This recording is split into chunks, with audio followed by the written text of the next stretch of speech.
अब जो है इस चैप्टर का दूसरा पार्ट था वो है कॉम्बिनेशंस का। The number of combinations of n different objects taken r at a time is denoted by NCR। Combination को डिनोट करते हैं NCR। ये बिल्कुल परम्यूटेशन की तरह ही है। हमने सिंपली P की जगह C लिख दिया तो हमारे पास NCR आ गया। ये किसके बराबर है? जिस तरह हमने परम्यूटेशन का फॉर्मूला यूज किया था, इसका फॉर्मूला है n factorial divided by n minus r factorial. यहां तक तो परम्यूटेशन और कॉम्बिनेशन का फॉर्मूला सेम है। डिफरेंस कहां पर आता है? इसके डिनोमिनेटर में r का फैक्टोरियल भी साथ मल्टीप्लाई होगा। तो ये आ गया NCR का फॉर्मूला। सिंपली NCR और NPR में डिफरेंस है, जो नीचे r है उसका फैक्टोरियल मल्टीप्लाई भी हो जाता है। अब सिंपली यहाँ पर दो पॉइंट्स हैं, ऑब्जेक्टिव टाइप्स हैं। अगर हमारे पास r की वैल्यू n आ जाए, जब भी हमारे पास r की वैल्यू n आएगी तो उससे क्या होगा, जो हमारे पास फॉर्मूला है वो कुछ इस तरह बन जाएगा NCN, और ये हमेशा किसके बराबर आएगा? 1 के। अब हमारे पास दूसरा केस है, if r is equal to, अगर हमारे पास r की वैल्यू 0 आ जाए तो उस केस में क्या होगा? NC0 इज इक्वल टू, ये भी हमेशा 1 के बराबर आएगा। तो क्या हो गया? अगर r की वैल्यू हमारे पास n गिवन हो या r, मतलब n का मतलब है कि ये दोनों सेम आ जाए, या r की जगह 0 आ जाए और n चाहे जो मर्जी हो, उस केस में भी इसका आंसर 1 ही आएगा।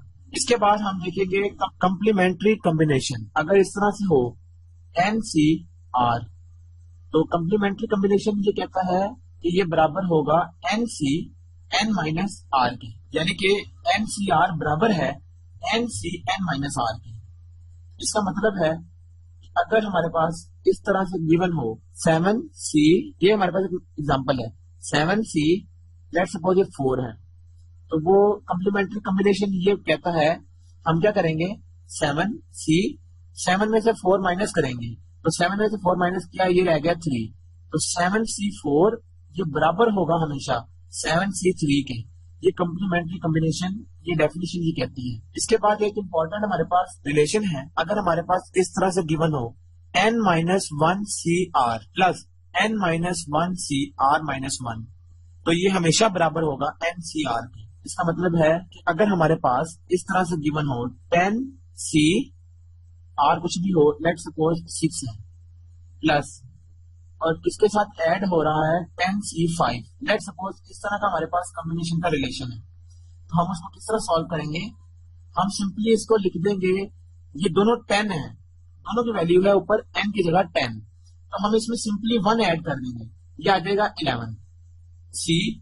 अब इन दोनों में से जो R है 6 और 5, इन दोनों में से जो बड़े वाली वैल्यू होगी हम उसको लिख देंगे यहाँ पर।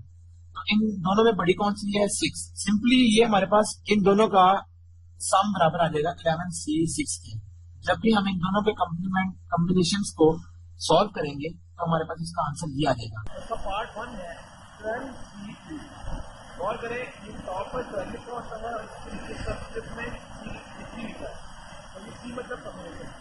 तो जब भी इस तरह का आएगा 12C2 इस फॉर्म में आने वाले क्वेश्चन को हम किस तरह सॉल्व करेंगे ये हम देखेंगे। इसका हमने फॉर्मूला पढ़ा था कि ये 12 का फैक्टोरियल आ जाता है ऊपर, और नीचे आएगा 3 का फैक्टोरियल पहले, और फिर दोनों का डिफरेंस यानी 12 माइनस 3 का फैक्टोरियल। और हमें पता है ये फॉर्मूला इस तरह से था, n factorial over r factorial into n minus r का फैक्टोरियल। ये इसमें n था और ये 3 में r है, तो इसकी मदद से हमें कॉमन करना है। अब सिर्फ इसकी इवैल्यूएशन करते हैं। ऊपर है 12 का फैक्टोरियल यानी 12 इंटू 11 इंटू 10 इंटू 9 का फैक्टोरियल, इसका सारा ऊपर किया, और ये है 3 इंटू 2 इंटू 1, ये 3 का फैक्टोरियल मल्टीप्लाई बाय 12 माइनस 3 का मतलब है 9 का फैक्टोरियल। तो इस वजह से हमने ये 9 का फैक्टोरियल ऊपर लिखा था ताकि ये कटिंग हो जाए। अब बचेगा क्या? ये 3 इंटू 2, 3 को 6, तो 6 को अगर हम इससे काटें तो ये 2 रह जाएगा। 2 इंटू 11 जो है 22 मल्टीप्लाई बाय 10, तो 220, ये आ गया इसका रिक्वायर्ड आंसर। तो हमने सिंपली ये देखना है तो हम इस फॉर्म का बिल्कुल लेके जाएंगे ताकि इजीली सेटिंग हो जाए और उसका आंसर आ जाए। तो हम कैलकुलेटर को भी इसको लिख सकते हैं, तो करते हैं मतलब इसकी मल्टीप्लिकेशन हो जाए। इसके बाद एक इम्पॉर्टेंट क्वेश्चन है क्वेश्चन नंबर 2,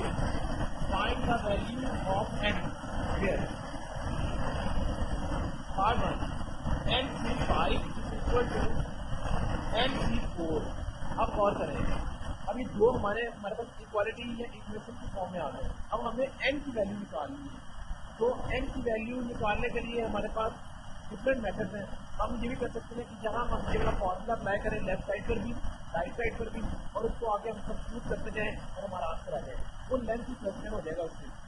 अगर ये शॉर्ट क्वेश्चन आता है तो हम इसको किस तरह से करते हैं, नॉर्मली ये शॉर्ट क्वेश्चन ही आता है। गौर करें, हमने एक फॉर्मूला पढ़ा था, एक फॉर्म पढ़ी थी, अगर हमारे पास एन सी आर गिवन हो तो हम उसको क्या लिख सकते हैं, N C N minus R, ये हम लिख सकते हैं, ये हमने पढ़ा था। अब गौर करें, जब हमने ये पढ़ा था तो ये चीज अगर हम लेफ्ट साइड की जगह पुट कर लें, गौर करें लेफ्ट साइड की जगह अगर हम पुट करेंगे तो ये क्या बनेगा, ये एन सी आर यानी एन सी 5, तो आर की जगह सिर्फ हमें 5 लिखना है, यानी N C N minus 5 equal to N C, और ये राइट साइड पर 4 है तो ये 4 आ जाएगा। अब गौर करें, हमने क्या किया, हमने सिर्फ लेफ्ट साइड पर ये वाली प्रॉपर्टी अप्लाई की। अब गौर करें, अब हमारे पास एक और प्रॉपर्टी थी, और वो क्या थी, वो प्रॉपर्टी ये थी कि अगर हमारे पास इस तरह से लिखा हो N C N minus R, और जगह लिखा हो एन सी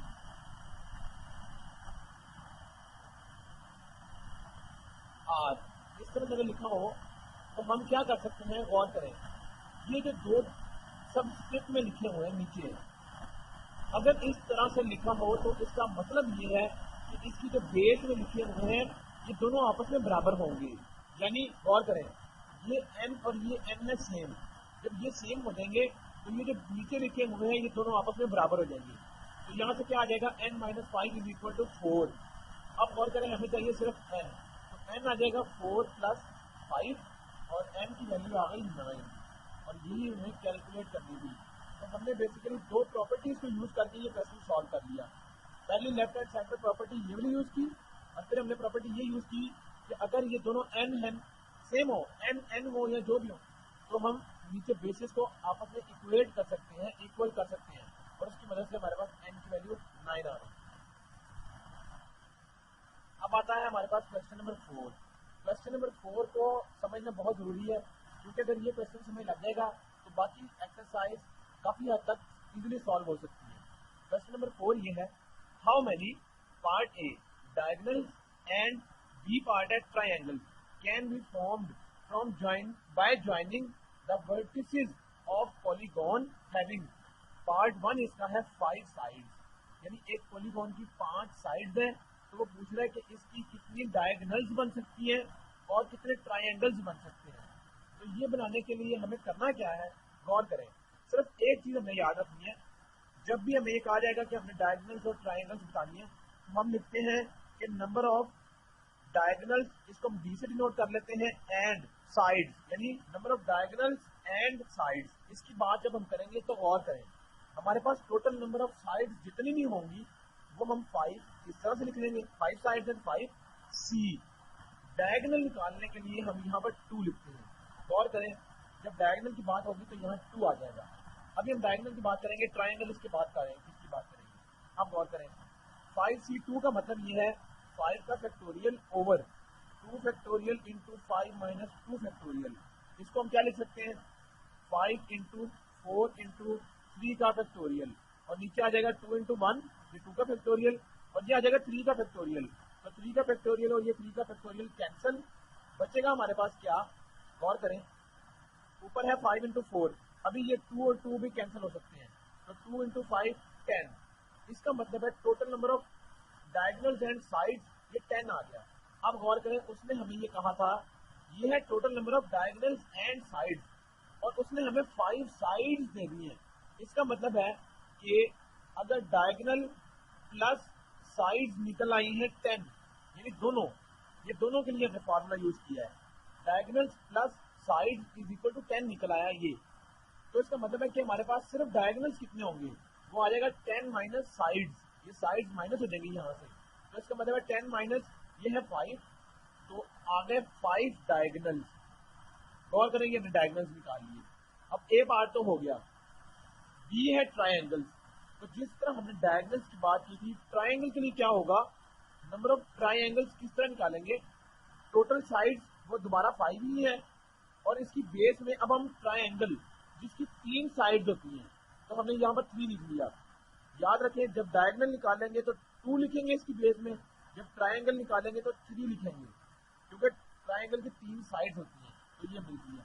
जब इसको सॉल्व करेंगे तो 5 का factorial over 3 factorial into 5 minus 3 factorial, ये आ जाएगा 5 into 4 into 3 factorial, 3 factorial into 2 factorial, 3 से 3 फैक्टोरियल कैंसिल हो जाएगा, और ये 2 फैक्टोरियल का मतलब है 2, ये 2 इस 4 के साथ जब कटेगा तो यहाँ 2 लगेगा, 5 इंटू 2 ये हमारे पास 10 आ गया।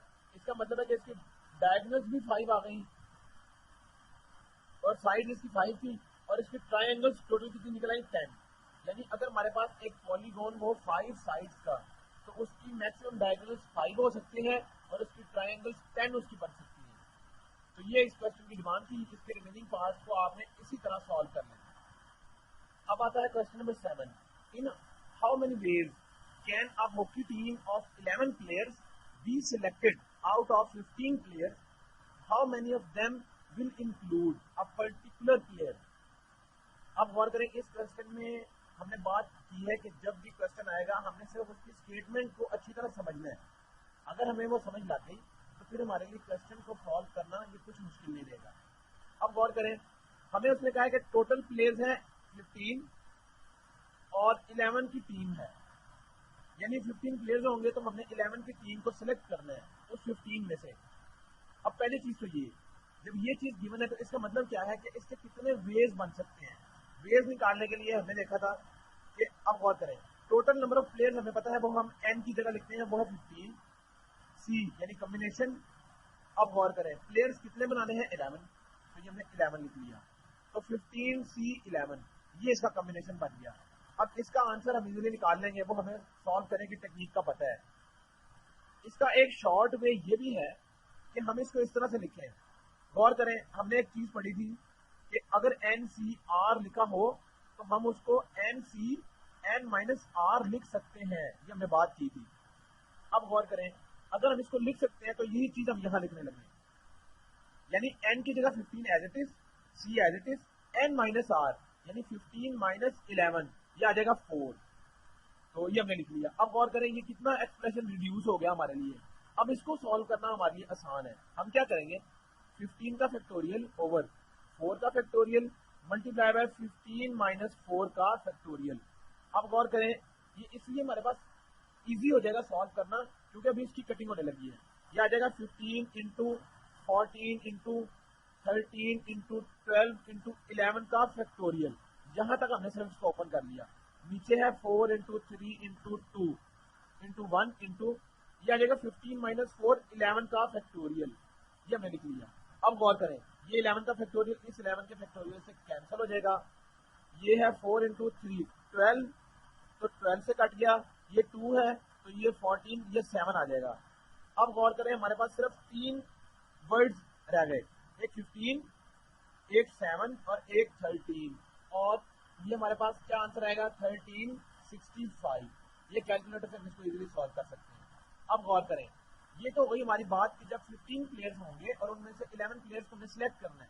अब दूसरी चीज, दो इसमें चीजें मांगी गई है। एक ये है how many of them will include a particular player. अब वो कह रहा है जो हमें 11 की टीम बनानी है उसमें से अगर हम एक प्लेयर को हर टीम में रखें, एक प्लेयर को कम से कम, एक प्लेयर की बात उसने की है, कम से कम भी और ज्यादा से ज्यादा भी, उसने कहा एक खास प्लेयर है जिसको हमने हर टीम में शामिल करना है, तो फिर कितने कॉम्बिनेशन बनेंगे। तो उसका भी कोई मुश्किल मेथड नहीं। क्या होगा गौर करें जब एक प्लेयर पर्टिकुलर है इसका मतलब है कि फिर हमारे पास 14 बच जाएंगे हर, यानी ये जो हमारे पास 15 प्लेयर्स थे इसमें से जब एक प्लेयर हर टीम में चला गया अब वो कॉमन है, उसकी बात ही हम करेंगे। रह कितने गए 14, कॉम्बिनेशन 11 की टीम है, 11 की टीम में एक प्लेयर ऐसा है जो बार बार शामिल होगा तो उसको हम अब छोड़ सकते हैं। इसका मतलब है कि 10 की टीम जब यहां से एक कम किया तो एक यहां से भी कम कर लिया, 14 C 10। तो अब इसको ओपन करना हमारे लिए आसान है। पहली चीज ये हम इसको इस तरह लिख सकते हैं 14 C 14 माइनस 10, ये हम इसको लिख सकते हैं। जब ये लिख सकते हैं तो इसका मतलब है कि 14C ये आ जाएगा 4, और इसका जब हम कॉम्बिनेशन ओपन करते हैं तो 14 का फैक्टोरियल ओवर 4 का फैक्टोरियल इंटू 14 माइनस 4 का फैक्टोरियल। अब हम जब ओपन करेंगे तो 14 इंटू 13 इंटू 12 इंटू 11 इंटू 10 का फैक्टोरियल, यहाँ तक इसको ओपन कर लेंगे। ये आ जाएगा 4 इंटू 3 इंटू 2 इंटू ये 10 का फैक्टोरियल, तो ये 10 से 10 कैंसिल हो जाएगा और रह के जाएगा 3 इंटू 2 6, यहाँ 4 इंटू 3 12 होता है, ये 12 से कैंसिल, ये 2 इज 7 से कैंसिल, बचेगा क्या 7 इंटू 13 इंटू 11। तो जब इन तीनों को मल्टीप्लाई करेंगे तो हमारे पास 1001, ये इसका आंसर आ जाएगा। कैलकुलेटर में जब हम लिखेंगे तो इसका आंसर ये आ जाएगा। तो गौर करें, हमने इजीली इस क्वेश्चन को सॉल्व कर लिया। सिर्फ हमें ये डिसाइड करना है कि प्लेयर्स टोटल कितने हैं और कितनों की बात की जा रही है, तो उसकी मदद से हम इसमें कॉम्बिनेशन का फॉर्मूला लगा के इसको सॉल्व कर सकते हैं। यहाँ तक एक्सरसाइज 7.4 जो है वो कंप्लीट होती है।